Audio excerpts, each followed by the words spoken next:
자, 안녕하십니까. 비대부자 김과장입니다. 자, 오늘 같은 경우는 여러분도 아시는 것 같이, 대주주 여건 세금 때문에 개인들의 매물이 최대한, 쏟아져 나오는 그런 날이었고, 오늘 같은 경우는 뒤에서 뉴스를 보여드리겠지만, 사상 최대의 매물대가 쏟아져 나왔습니다. 시젠 또, 최근의 흐름을 살펴보면, 기관과 외국인이 매수로 대응을 하고 있고, 개인들이 매도로 계속적으로 나오고 있는데 아마 내일부터는 다시 매수세가 조금 들어오지 않을까라는 개인적인 생각이 들고요.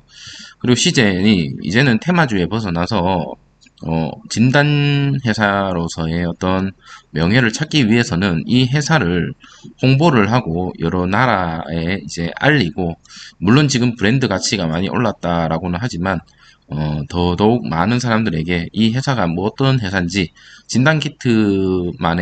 코로나 진단키트만의 회사가 아닌 비전을 계속적으로 얘기를 해야 되는데, 내년이죠. 이제 한 달 채 안 남았는데 바이오 제약 회사에서 가장 큰 행사인 JP 모건 컨퍼런스 회의가 다음 달에 있습니다. 그래서 시젠 그리고 삼성바이오 등 좀 커다란 우리나라 기업들이 참여할 예정이고, 그리고 그런 바이오 행사 중에서는 역대급으로 큰 행사입니다. 그래서 시즌이 다음 달에 열리는 해외 컨퍼런스 회의에 참여해서 어떤 그런 비전을 좀 많이 어필을 하고, 많은 외국인 투자자들에게 어떤 수급을 땡겨올 수 있는 그런 좋은 자리가 되었으면 좋겠다라는 개인적인 생각이 듭니다.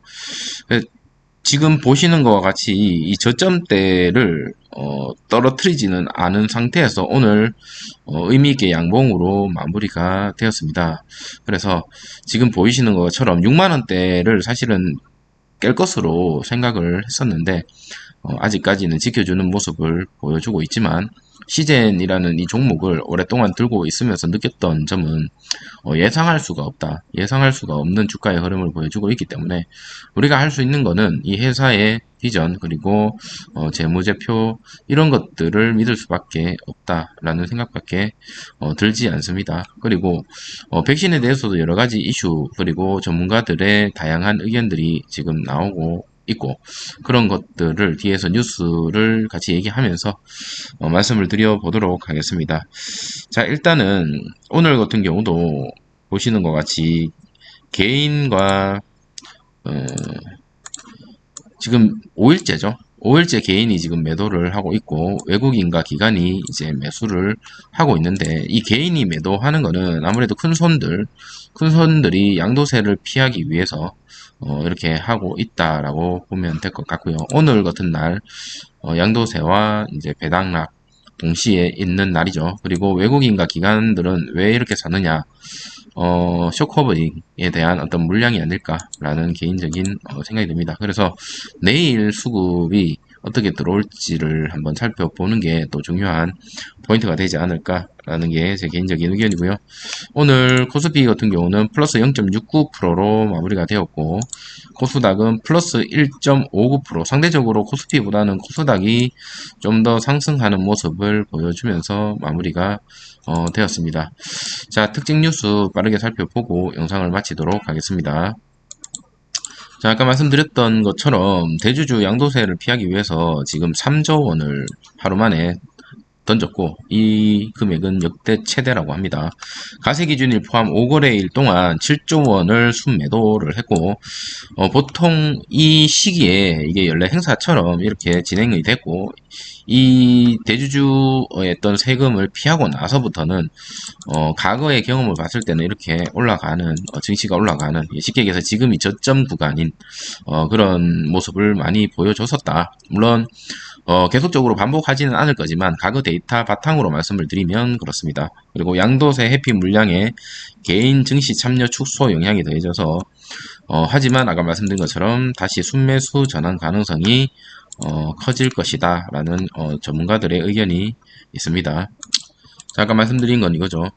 최근 6년간 개인 투자자는 연말 대주주 양도세 가세 기준일 전후로 같은 패턴의 수급 흐름을 6년 동안 똑같이 보여줬고, 12월 중순부터 매도 우위로 전환한 뒤에 가세 기준일 직전에 급격한 매도세를 보이지만 지금 이번 연도도 똑같죠. 이후에는 빠르게 매수세로 보였다라고 얘기합니다. 6년 동안 그런 흐름을 보였기 때문에 올해도 그렇게 보이지 않을까, 비슷한 흐름으로 보이지 않을까라고 얘기를 하고 있고, 우리가 들고 있는 이 시젠이라는 종목이 특히나 개인들이 물량이 비중이요 엄청나게 좀 많이 들어가 있는 종목 중에 하나죠. 그래서 개인들이 이렇게 던지는 거는 양도세에 대한 어떤 회피성 매물이 좀 있지 않을까. 물론 이제 실망 매물도 있겠죠. 실망 매물 플러스 그런 것들 같이 있을 거다. 그리고 아까 말씀드렸던 것처럼 K바이오가 1월 12일입니다. JP모건 헬스케어에 이제 참여를 해서 특히 삼바하고 시젠이 이제 출격을 하게 되었습니다. 2022년 JP모건 헬스케어 컨퍼런스는요. 세계 제약 바이오 최대 행사 중에 하나입니다. 그래서 여기에 가서 이제 시젠이 어떤 식으로 PR을 할지가 이제 기초에 주목을 해야 될 것 같고, 우리 모두 진단 키트, 쉽게 얘기해서 코로나 진단 키트의 테마를 벗어나는 어떤 시발점이 되지 않을까라는 그런 좋은 자리가 되지 않을까라는 제 개인적인 의견이 말씀을 드리고요. K바이오는 12일날 기업 설명회에 이제 다 몰려있다. 12일 날에는 국내 제약 바이오 기업들의 발표가 줄줄이 이어질 예정이라 합니다. 1월 12일이면 둘째 주 수요일이네요. 둘째 주 수요일 날 이제 시젠이 발표를 할 것 같고요. 자, 메인 트랙에서 3번 트랙에서 오후 5시 15분 삼성바이오가 이제 마지막으로 피날레를 장식한다고 합니다. 시젠 같은 경우는 결론적으로 본인들 계속적으로 외치고 있는 거죠. 분자 진단 플랫폼 기업으로서의 전환을 위한 미래 전략을 발표할 예정. 미래 전략을 발표. 포스트 코로나 이후에 이제 어떤 비전을 얘기를 하겠죠.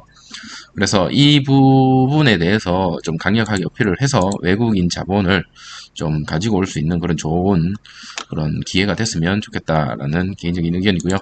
그리고 지금 부스터샷을 맞으면 오미크론 방어력이 100% 회복된다. 쉽게 얘기해서 부스터샷을 맞으면 오미크론에 감염이 안 될 수도 있다라는 얘기가 나왔습니다. 그래서 백신 접종자, 완치자 모두 부스터샷이 답이다. 라고 하고, 실제로 이스라엘에서는 지금 의료진 상대로 4차 부스터샷 실험을 하려고 하고 있습니다. 그래서 많은 사람들이 이 부스터샷에 대해서 해결책이다라고 얘기하는 사람들도 있고요. 혹은 부스터샷으로 인해서 면역체계가 더 파괴돼서 오히려 좋지 않다라고 얘기하는 전문가들이 있습니다. 이랬든 저랬든 간에 이 진단키트는 당분간은 쓸 수밖에 없는 그런 이슈가 있고, 아까 말씀드리는 것처럼 이스라엘 같은 경우는 지금 3차도 아니죠. 4차 접종 임상 착수를 앞두고 지금 고민을 하고 있습니다. 필요성을 가지고 어떤 곳은 필요하다, 어떤 곳은 필요하지 않다라고 지금 전 세계적으로 논란이 끊임없이 나오고 있고, 영국, 독일 등에서도 두 번째 부스터샷 검토에 나서고 있다라고 합니다.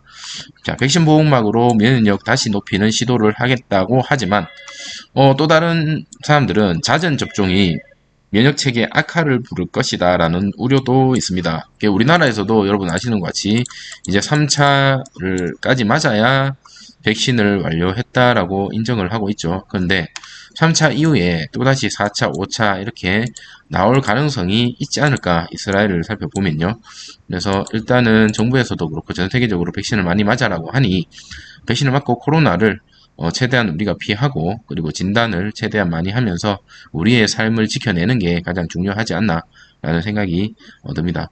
여러분 아시는 것 같이 코로나 치료제가 이제 국내에 도입이 되고 있죠. 그래서 코로나는 영원하지는 않을 것 같고, 특히나 최근에 이런 중증력이 약하다라는 어떤 이슈가 있기 때문에 코로나에 대한 테마성은 점점점 사라질 가능성이 높습니다. 그래서 아까 말씀드렸던 이 1월 12일 날 시젠이 발표하는 내용이 미래에 대한 비전을 아마 얘기를 할 것으로 보여지는데, 이걸로 인해서 코로나 회사가 아니고 코로나 진단 회사가 아닌 진정한 시젠의 가치를 알아주는 외국인 투자자들이 몰리고, 그래서 쇼커버링과 시젠 자체적으로도 주주 친화 정책인 두 가지를 좀 말씀드리고 싶습니다. 자사주 매입을 해서 소각을 해버리고, 그리고 추가 배당, 삼성과 같이 추가 배당을 할 수 있는 그런 기회를 좀 마련했으면 좋겠다라는 생각이 들고, 다음 주주총회 때는 대주주들이 이런 것들 요건에 대해서 조금 얘기를 해서 적극적으로 어필을 해야 되지 않을까라는 생각이 듭니다. 시젠에 정직원이 있고 아르바이트생도 있습니다. 근데 이번에 제가 듣기로는 아르바이트생 또한 성과급을 엄청 많이 받은 걸로 알고 있습니다.